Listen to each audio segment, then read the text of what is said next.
At may nahanap na akong bahay sa Bruton, malapit doon, kung saan hiwalay ang bahay at lupa. May alinlangan ako noon, halos nabili ko na, pero umatras ako sa huli. Sabi ng ahente ng real estate, sigurado ka? Baka wala ka ng ibang mahanap. Sandaling nagmuni-muni siya.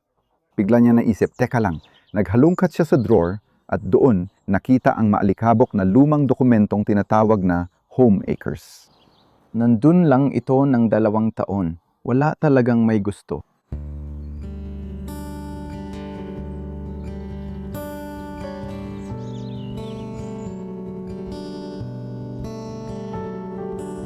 Iba ang video na ito sa dati kong content.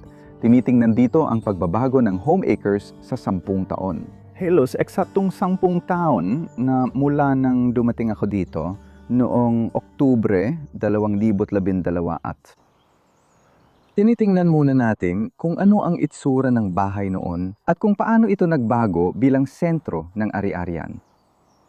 Pagkatapos, titingnan natin kung paano nagsimula at nag-evolve ang hagdan. Bakit ganito itsura nito? Paano talaga ako nahilig sa paggawa ng compost at ang iba't ibang paraan ng paggawa nito dito?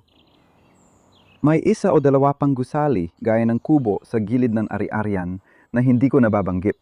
Gusto ko itong ipakita sa inyo. At pagkatapos, titingnan natin ang lupa na binili ko. Mga 18 buwan pa lang ang nakalipas na nagpalawak sa home acres at halos na doble na ang lawak ng lugar nito ngayon. Kaya ngayon, 1.5 acre na ito. Pagdating ko rito, 3/4 ng 1 acre lang ito.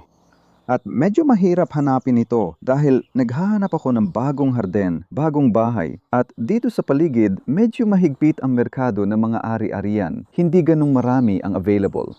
At nang makarating ako rito, nakita ko ang bahay. Medyo simple lang ito, ayos naman.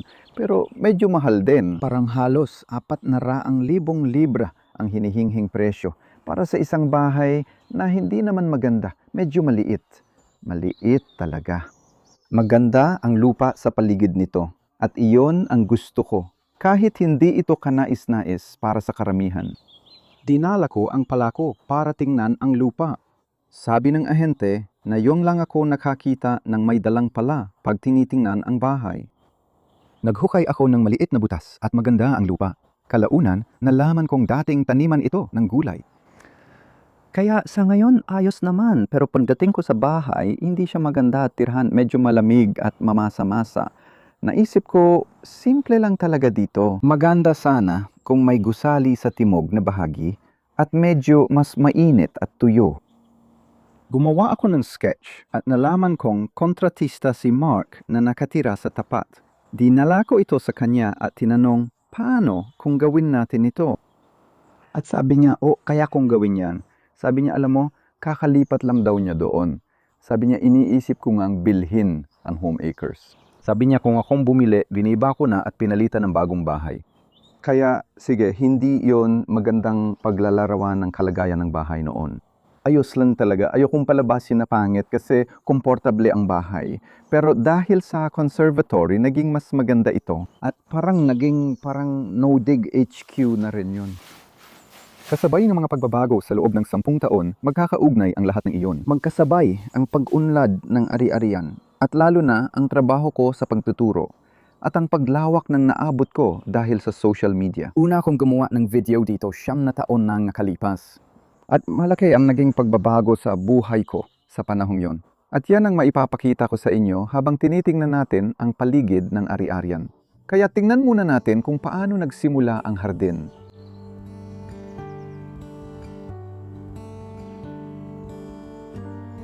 Galing ako sa pamilyang magsasaka at ang buhay ko noon ay umikot sa pagtatanim para sa pamilihan hanggang makarating ako rito. Kahit nandito na ako, bahagi pa rin yon ng buhay ko. Pagdating ko dito, nakita ko itong pagkakataon para palawakin pa. May 2 aspeto at direksyon sa produksyon ng pagkain. Isa ang pagsasaka sa mga malalaking professional na gawain. Mas maliit naman ang saklaw ng paghahalaman at mas marami ang gumagawa nito. Dahil sa aking pinagmulan sa pagsasaka, ramdam kong doon ako nabibilang. Habang tumatagal, napansin kong madalas akong makausap ang mga hardinero at napakahusay ng no-dig method sa paghahalaman. Madali mo rin itong paliitin o palakihin ayon sa gusto mo. Naisip ko pagdating ko dito, tama, pwedeng gawing hardin para sa pagtuturo at tanimang pangpamilihan. Hindi ko naman balak mag-produce ng maraming pagkain kahit gusto ko pa rin. At dahil sa mga dati kong customer na humihingi ng nani, talagang naging tanimang pangpamilihan ito. Pakiramdam ko ngayon na ang pangunahing layunin ay pagbabahagi ng kaalaman, kaya ko ito inayos ng ganito. May ilang pagsubok din na ginagawa dito. Itong dalawang taniman, para paghambingin ang dig at no-dig, sila ang una kong ginawa. At noong dumating ako, isa lang itong bakanteng bukid. At parang, saan ka magsisimula? Alam mo, yung paggawa ng unang dalawang taniman na may daanan at ayos ng pagkakahanay, parang nagbibigay iyon ng gabay para mapalawak pa mula ron dahil iyon ang batayang pagkakahanay. At medyo napakamot talaga ako sa ulo. Bala ko sanang ilapit pa sa bahay. Wala talaga akong plano. Hindi ako masyadong naniniwala sa mga template at eksaktong plano. May bisyon ako. Siguro ganun ko ito mailalarawan. Dahil yun ang magdadala sa iyo pasulong. Kailangan mong malaman kung saan ka pupunta. Pero hindi mo malalaman lahat ng hakbang hanggat di ka nagsisimula. Akala ko noon mas malapit ito sa bahay. Nadiskubre ko rin ang malaking tipak ng konkreto dito. Pagkatapos niyon, nalaman ko na dati pala itong market garden. Pinuntahan ko siya sa may unahan ng kalsada nang sabihin ng kapitbahay na may aerial na litrato siya ng home acres noong 1968. Sobrang namangha ako. Parang puro mga greenhouse at maliliit na puno lang sa paligid. Pagdating ko rito, ang lalaki na nila. Mga spruce tree yun na itinanim mga 50 taon ang nakalipas. At talagang lumaki sila ng sobra. At siya rin ang kapitbahay na una kong nakilala dahil siya ang lumapit sa akin pagkatapos kong dumating dito. Si Hillary yun. Sabi niya, ako pala ang bago mong kapitbahay. Sabi niya, narinig ko na ipapaputol mo ang mga punong ito. Hindi siya natuwa. Sabi ko, oo, bukas na. At sabi niya, gusto ko lang ipaalam sa'yo na marami kang mapapasayang tao dahil dyan.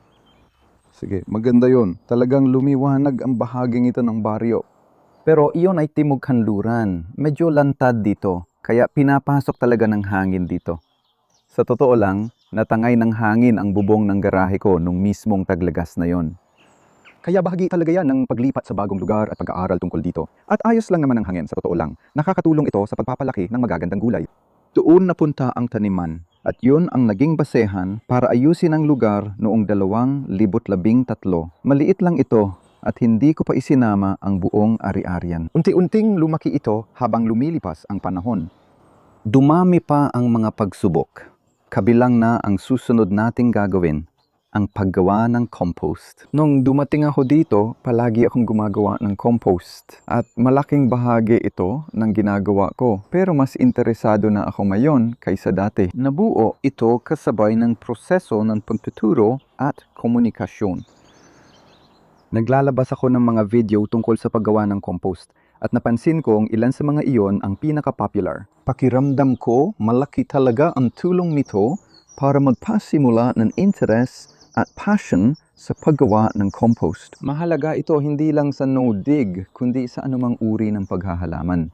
Kaya titingnan natin dito ang paggawa ng compost at iba't ibang setup. Isang pananaw na ibinigay sa akin ng social media tungkol sa paggawa ng compost ay ang kalituhan ng mga hardinero kung paano ito gawin at gamitin din. Sa tingin ko, base sa naririnig ko, pinalalabas na mahirap gawin ang compost. Natatakot ang mga tao kaya hindi na lang nila ginagawa. O minsan, hindi sila kontento sa resulta at nawawalan ng gana. At dahil dito, nagawa kong ipaliwanag ang proseso at mga prinsipyo gamit ang iba't ibang setup ng composting dito para mas maintindihan ng mga tao ang ginagawa nila. At kapag naintindihan mo ang isang bagay, mas madali kang makakaangkop habang ginagawa mo ito at mas magiging matagumpay ka dahil iba-iba ang sitwasyon ng bawat tao. Iba-iba ang mga materyales na idinadagdag sa paggawa ng compost at mga ganong bagay. At ang pagtuturo ko rin ay napunta na sa pagtalakay tungkol sa ibang compost na maaari mong gamitin. Yung compost na maaari mong bilhin kung sakaling hindi ka makagawa ng sapat, na kadalasan ay nangyayari sa karamihan sa atin. Lalo na kung nagtatanim ka ng maraming gulay. At sa totoo lang, may ilang iba't ibang compost dito na imipon lang namin na yung umaga dahil gagawa ako ng photoshoot mamaya kasama si Gardening Witch Magazine. Witch Gardening na talagang magagaling. Pakiramdam ko, alam mo yun, sa pagtingin sa ilan sa mga pangunahing aspeto ng kung paano mas mapapabuti ang paghahalaman. Kailangan lang talagang balikan at himayin ang mga batayan. Kaya sa paggawa ng compost, ikaw, pwede kang gumamit ng kahit ano, hindi ko na idedetalye na yun. Panoorin mo na lang iba ko pang video para sa iba't ibang paraan. Kaalaman kung paano ito gawin sa iba't ibang paraan. Nag-evolve ang estrukturang ito. Hindi ito planado nung dumating ako rito. Nagsimula akong gumawa ng compost noong taglagas ng 2012. Doon sa ibaba, sa harap lang ng aking sasakyan. Naglagay lang ako ng simpleng estruktura gamit ang 4 na pallet. Kadalasan, ganun lang ang ginagawa ko. Minsan, gumagamit din ako ng balot ng dayami o damo. Basta kaya nitong panatilihing buo ang bunton. At pagkatapos, unti-unti itong lumaki at lumawa. Ito ay medyo sentro ng hardin. Ito ay isang bagay na talagang gusto ko at inirerekomenda ko na huwag mong itago ang iyong compost heap sa malayong sulok. Isa itong napakahalagang bahagi ng hardin. At ito ay dating isang greenhouse sa totoo lang. Kaya may konkretong gilid sa magkabilang panig. Pero lupa ang pinaka-base. Maganda yon. At nung 2016, mas marami na akong nagagawang compost. At naisip ko, gusto ko talagang lagyan ito ng bubong. Nakabasa ako ng isang librong. Isinulat noon pang dekada 30 ng isang ginang na ang pangalan ay May Bruce. Tungkol sa paggawa ng mahusay na compost. At may bubong siya. At hindi ko pa talaga nakita yon sa ibang lugar. At ang ideya ay pinipigilan mo ang ulan kaya hindi masyadong nababasa ang bunton mo at mas maraming hangin ang pumapasok. Ang akin naman ay nababasa na dahil sa mga basang tag-init at taglamig. Kaya nung 2016, nagpalagay ako ng bubong. Si Mark Curtis ang gumawa nun. Siya rin ang mismong tagapagtayo na tumulong gumawa nito. Umabot ng mga 2,500 libra ang nagastos ko para lang mabigyan ka ng ideya. Pero medyo malaki kasi ito. Mas malalaki ang mga kompartimentong ito kaysa gusto ng karamihan hardinero. Mas bagay ito sa komersyal na gulayan. Lahat ito ay mano-mano. Wala kaming ginagamit na traktora o anumang makina.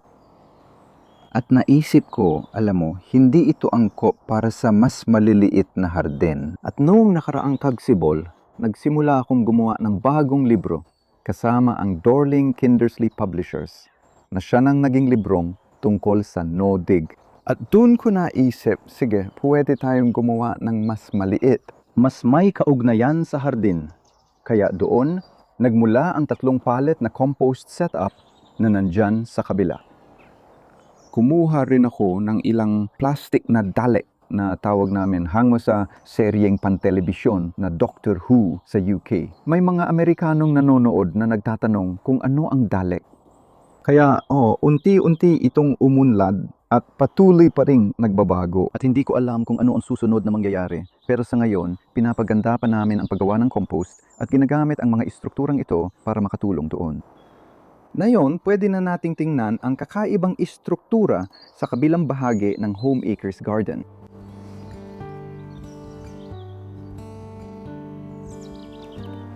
Palagi akong naakit sa maliliit na gusali at istruktura, lalo na kapag nasa hardin sila. Ano pa bang mas maganda roon? At nang makita ko ang lugar na ito, itong tinatawag kong kubo na binebenta noong 2018. Paano mo matatanggihan niyon? Interesado talaga akong magkaroon ng isang bagay sa hardin kung saan pwedeng tumuloy ang mga kapamilyang bumibisita at mga tumutulong kahit sandali lang. Ang ganda talaga nito. Ibinibenta ito ng tagapagtayong gumawa nito dahil lilipat na siya. Kasunduan na siya ang magbabaklas, magdadala at magtatayo ulit nito. Hindi mo kailangan ng permit para dito dahil mas mababa ito sa 2.5 metro at walang konkretong pundasyon. Ito ay itinayo sa mga haliging kahoy na nakabaon sa lupa sa ilalim ng decking na ito. Lahat ng kahoy dito ay lokal at off-grid ito, kaya may solar panel. May baterya ng kotse na siyang ginagawang kuryente iyon para sa mga ilaw sa loob. Iyon lang ang meron dito. Mayroon itong kalan na pinapagana ng kahoy, kaya pwedeng maging komportable tuwing taglamig. Sa totoo lang, maganda ang pagkaka-insulate nito.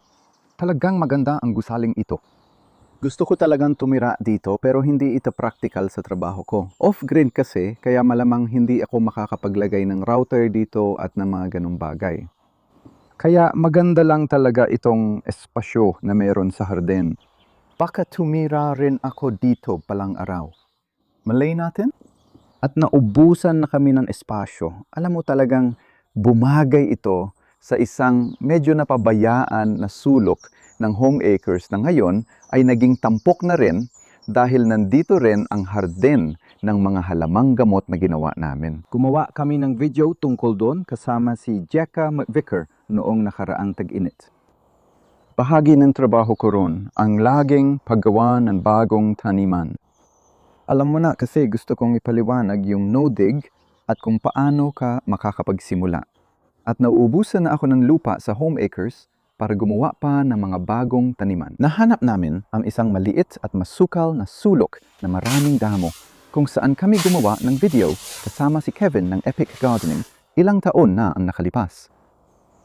At pagkatapos, yun ang nadala sa susunod na bahagi ng pag-unlad ng Home Acres. Kaya tara, tingnan natin.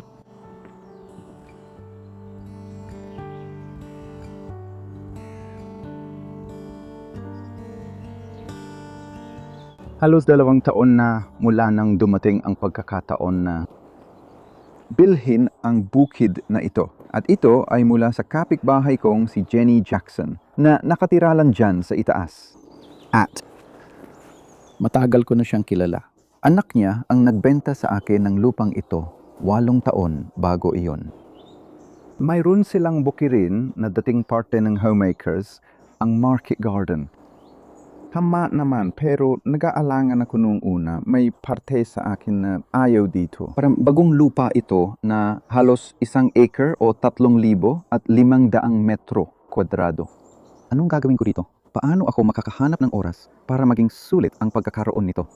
At sige, binili ko nga ito. Kakabarad ko lang ng 42,000 libra para sa lupang ito, na para sa akin ay talagang magandang investment. Dahil bahagi ito ng Home Acres at nasa mismong tabi lang. Wala akong plano nung tinanggal ko ang bahagi ng bakod para makapasok sa bukid. Tiningnan ko ito. Enero. 2021 yun. Diyos ko, anong gagawin ko? Nagsimula akong magputol ng damo gamit ang panggapas noong unang hapon na iyon. At napagtanto kong halos wala akong nababawas sa laki ng lugar. Sinimulan namin gumamit ng karton at itim na plastic bilang mulch para mapuksa ang mga damo. Lumabas na napakaraming bindweed dito, convolvulus, at para bang Diyos ko, napakahirap pala noon. Maganda rin kasi pinapakita nito ang mga karanasan ng maraming hardinero. Kaya kung ipaliwanag kung paano namin ginawa lahat yon. Hindi hinuhukay ang lupa, hindi binabaliktad ang lupa, at iniiwan lang sa pwesto. At naging playlist na yun ng mga video na ginawa namin nung buong taong 2021 nung nakaraang taon yun. At makikita mo yon dito sa YouTube. Kaya ang sumunod kong naisip, ano pa nga ba ang gagawin ko sa lupang ito? Nagtatanim lang kami ng gulay sa maliit na bahagi ng lupa, mas mababa pa sa ika-10 nito. Naisip kong kailangan ko ng shed, kaya kumuha ako ng pahintulot na maitayo ang shed na iyon. Si Mark Curtis ang gumawa, tulad ng dati. Magaling siyang katrabaho dahil nakikipag-usap siya sa iyo at unti-unting nahuhubog ang plano. Nagsimula lang kami sa simpleng plano sa papel. At matagal ko na rin gustong magkaroon ng maliit na lawa. At kaya ang anak ko, si Jack, kinailangan naming kumuha ulit ng permiso para sa lawa. Ginawa namin yon noong Enero ng taong ito at napuno agad ng tubig. Napakagandang kwento nun. Pagkatapos, naubos na naman ang tubig. Yun ang di magandang parte ng kwento. Patuloy pa rin itong nagbabago. Hindi ko alam ang mangyayari. Sa ngayon, may maliit na naipong tubig sa ilalim ng lawa habang nagsasalita ako. Ayokong lagyan ng liner ito. Hintayin na lang natin ang mangyayari dahil maaga pa para sabihin ang resulta. Sa sulok sa kabila ng munting lawa, may mga bubuyog. Isa rin ito sa magagandang bahagi ng bukid. At patuloy lang itong nagbabago. Kaya ganyan ang home acres sa ngayon. Ano kaya ang susunod na mangyayari? Hindi ko talaga alam. Pero may pangitain ako na ito talaga ang epicenter. Nararamdaman ko ang magandang tibok ng no-dig na kumakalat sa buong mundo. Ang no-dig ay nangangahulugang isang napakagandang paraan ng pag-aalaga sa lupa, ng pagtatanim ng pagkain, ng pagtatanim ng masustansyang pagkain. Mas nais kong makita ang higit pang ugnayan sa pagitan ng pag-unawa sa pagtatanim ng pagkain sa magandang paraan at kung paano ito nakakatulong sa ating kalusugan, kapakanan at sa wildlife. Sa tingin ko, ang no-dig ay isang mahusay na paraan para mapalapit tayo sa lupa, pagkain, kalusugan at maging sa mas malawak na aspeto tulad ng mundo at enerhiya. Gusto kong pag-aralan ang mga enerhiya ng lupa na hindi pa nasusukat sa ngayon at alamin kung paano nakikipag-ugnayan ang mga ito sa lupa at sa atin. Kaya nakikita ko ang maraming posibilidad at ang pakikipagtulungan sa mga siyentipiko para mas eksaktong malaman kung ano ang nangyayari sa no-dig at koneksyon nito sa kalusugan ng mga tanim. Kaya abangan ninyo ito at naging isang kasiyahan na maibahagi ito sa inyo hanggang ngayon.